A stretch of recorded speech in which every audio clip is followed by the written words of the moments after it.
can I just say, you will not be disappointed. And then the film continued to get a whole lot fucking worse.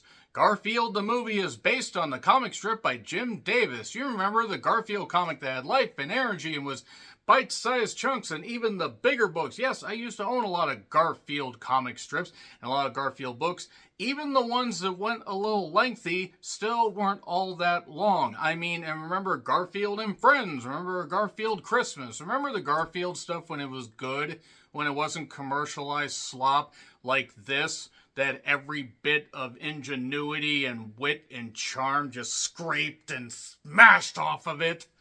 Gee, I wonder if you can guess how I felt about Garfield the movie. So yes, it's based on the comic strip by Jim Davis that had life and energy and enthusiasm. And if I was him, I'd slap every single person involved in this and say, what the hell were you thinking? So yeah, if you have small kids, they'll likely enjoy this because kids tend to enjoy shiny things with funny sight gags, funny in the largest quotations possible. And Chris Pratt, voicing Garfield. Chris Pratt is the bane of my goddamn existence. Yes, the Super Mario Brothers movie was really, really good, despite Chris Pratt being in it. Because had it not been for the tremendous cast around him, if he had been the sole focus, my God, Chris Pratt at his best is a pretty good actor. And at his worst is a commercialized piece of shit. I just want to say there are things about Chris Pratt that I do not really like. And this is another notch on the do not like list. So yeah, it was directed by Mark Dindal, who did Chicken Little, that I totally forgot about. He did Emperor's New Groove. That's right. Emperor's New Groove, that I can't say I necessarily loved, but had quotable points. And Cats Don't Dance. Who the fuck remembers Cats Don't Dance? I don't remember it. I had to look it up and be like, oh, I did watch that. It wasn't the worst, but it was certainly one of those animated movies that came out and then went into the abyss. This movie deserved to be shoved into the goddamn abyss, along with the other writers. There were 3 writers. There were 3 writers for this. It took 3 people to write a Garfield movie, when you just need to have Garfield have some snark. Bill Murray voicing Garfield in the live-action movies that weren't all that great, seemed like Oscar winners by comparison. You had 2 guys involved in, the George Lopez show, which explains so much about how the humor just takes a nosedive every goddamn time any joke is attempted. And David Reynolds, who did The Emperor's New Groove, Jungle Book 2, Electric Boogaloo, as well as Finding Nemo and other stuff. Yeah, he's been involved in a lot of Disney projects. And look, I went in with such low expectations, knowing that I'm not the target audience for this, but as a Garfield fan, I wanted to give it a shot. Even the Bill Murray movies that I mentioned before weren't all that great, but as a lifelong Garfield fan, and as somebody that basically, until I had to move and got rid of my books and everything, I essentially had a lot of them. I probably could go get them again if I wanted to hit half-price books, because I love the Garfield books, but god damn, there was just wit and charm and life and energy, and there was nothing. And this animation, I'm sorry, this is Netflix original quality animation, which is actually an insult, because there have been some good Netflix originals, computer animated and otherwise. Orion in the Dark, that was pretty good. I mean, kinda, stylistically, it looked better than this. This just felt so safe and banal, and basically it's an origin story of Garfield having a tense relationship with his dad, voiced by Samuel L. Jackson. Of course, we know the L in Samuel L. Jackson stands for motherfucker. There were a bunch of motherfuckers involved in this production, and I don't mean the cast, because the cast did the best they could. They cashed a check. Snoop Dogg was in the goddamn thing. He probably smoked the goddamn check. Hannah Waddingham, who is an incredible beauty and very talented and very verbose, and a great interview. I mean, I've seen interviews with her. She seems very nice. She's statuesque. She looks good. Ving Rhames is in this as a bull named Otto. You can do it, Otto. You can do it, Otto. Help each other out. That'll be our motto. Nicholas Hoult, who was in Renfield and has been in other stuff. And yeah, he played John. John Arbuckle. If you're not familiar with the Garfield comics, I've probably just gone off and left you, but then why the fuck are you watching the Garfield movie unless you have kids? And if your kids find this incredibly entertaining, that's great. You probably also just supervise your kids and make sure they don't shove crayons up their goddamn nose like Ralph Wiggum. That being said, or like Homer Simpson. Screwed up that Simpsons reference. Cecilia Strong, Harvey Gillian, and yeah, the aforementioned Snoop Dogg. There are other people in this, but basically, after his dad seemingly abandons him, Garfield finds his way to John at a pizza joint or an Italian joint and ends up eating him out of house and home, or eating the restaurant out of house and home. And since this is modernized and everything, he can order stuff on an app. This is so commercialized and ridiculous. There's stuff all over the place. There's Olive Garden all over the goddamn fridge, which makes sense because I've seen Olive Garden advertising for Garfield. But basically, his dad got in a situation.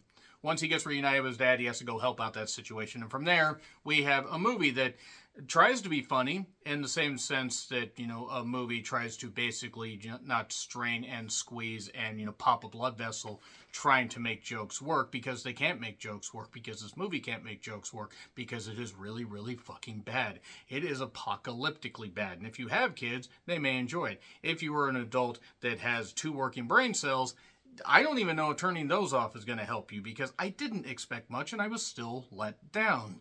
And it's a comic book concept where, yes, they have some parts where it's like, okay, we go from scene to scene and they try to make it comic, timed and everything, where they don't have some scenes go too long, because otherwise kids get antsy, and then you have to show them shiny things and give them candy, and then the little shits won't stop running around the theater, like the one I was at.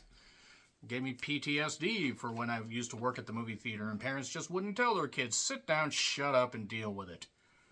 Kids can be kids, but good God, you have to control your goddamn children. And maybe stop popping them out so much so you don't have a family of 10. When you don't look like you're above 30, what the hell is wrong with you?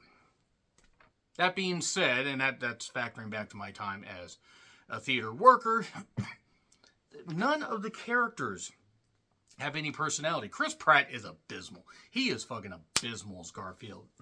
The noise is grating. The goddamn, jokes are grating. Odie feels like they didn't have Nermal in this.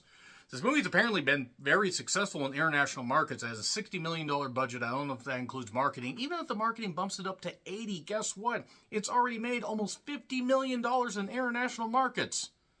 The fuck is wrong with the rest of the goddamn world? You're taking your kids to see the Garfield movie, or Garfield the movie, or whatever, or movie the Garfield. Actually, movie the Garfield actually might have been a better way to call it, because it would have made as much sense as some of the other jokes and everything. It certainly would have been funnier than any of the jokes that were in this goddamn thing. So yeah, just throw my notes away right there, because this movie was an abomination.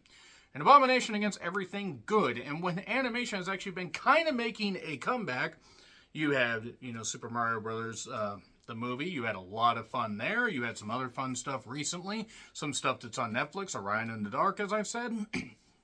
And even Disney coming out with Inside Out 2 for some reason. You have animated movies that will probably succeed, and this one will probably end up making a mint. We'll get a sequel. God help me if I end up having to review that. I'm going to get into spoilers, which won't take long, because there's nothing to really fucking spoil. It's in theaters. Take your kids if you want the little shits. 3, 2, 1 spoilers. So yeah, his dad ended up abandoning him. Actually, it turns out his dad was trying to go get him food out of a trash. By the time he came back, he saw Garfield with John, and it seemed like Garfield was going to have a good life.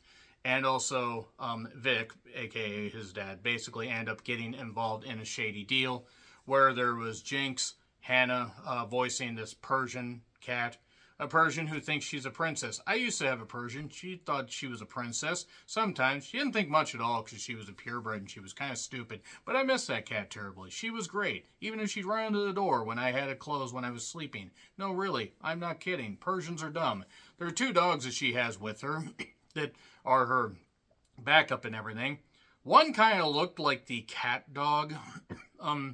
Or Family Dog with a Family Dog. Family Dog. That short animated thing that had a video game, believe it or not. Don't really know how they did a video game about that. God, the 90s are weird. But basically the idea is Jinx used to be part of Vic's group. Vic was doing some small-time crime. There was a dairy farm. They stole some milk. And Jinx got trapped and put in a pound for 5 years. And now she basically says, you take a bunch of milk, 1 quart for every day that I was in jail, and I'll forgive this stuff.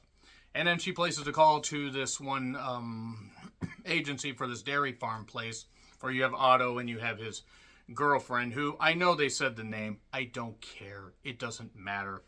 That's a union because their logo was on the goddamn deal, and it was this dairy farm thing, but this corporation, evil corporation, took over. This evil corporation just seemingly has this endless amount of machinery.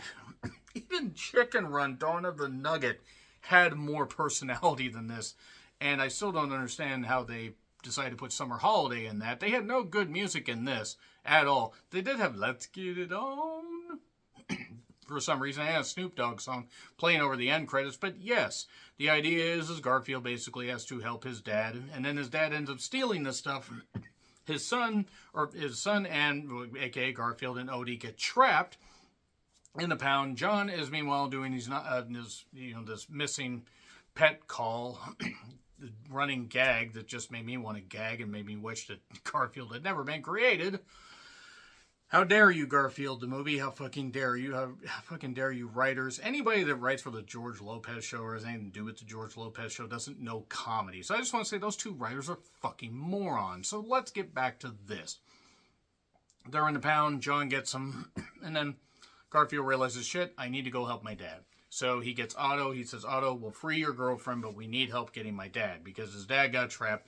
Because this idea was just to punish him, have him thrown in the pound for 5 years. And now this idea is Jinx and her two goons are going to get Vic on the train, and Otto's going to help them, and they're going to have this net at the bottom of this cliff thing, this net that's about that big in a wide chasm like that.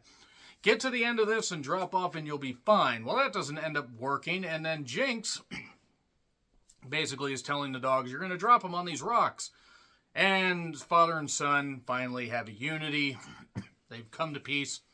And then the dogs are like, no, we're not going to do this. What the hell's wrong with you? What's going on with this? We're not doing this. And then everybody ends up falling, basically. Really stupidly. And then the bigger dog, the Shar-Pei, kind of does a parachute deal.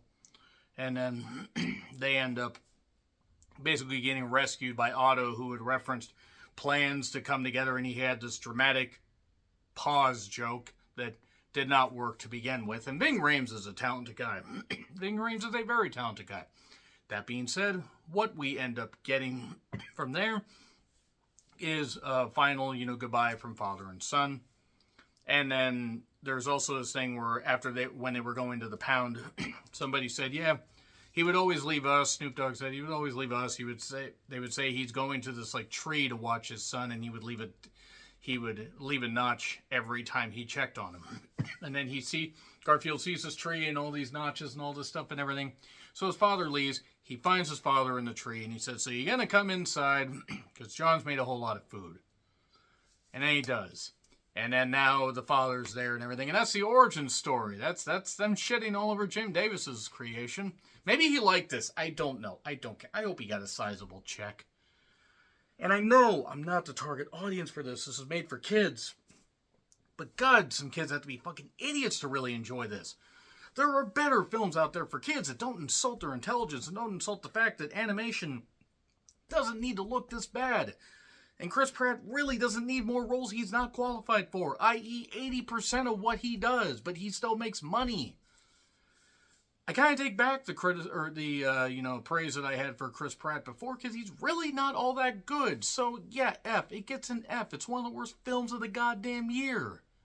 Agree, disagree with what I said? Like, share, subscribe, Twitter handle in the description. I'm John Ritlin. I'll see you soon.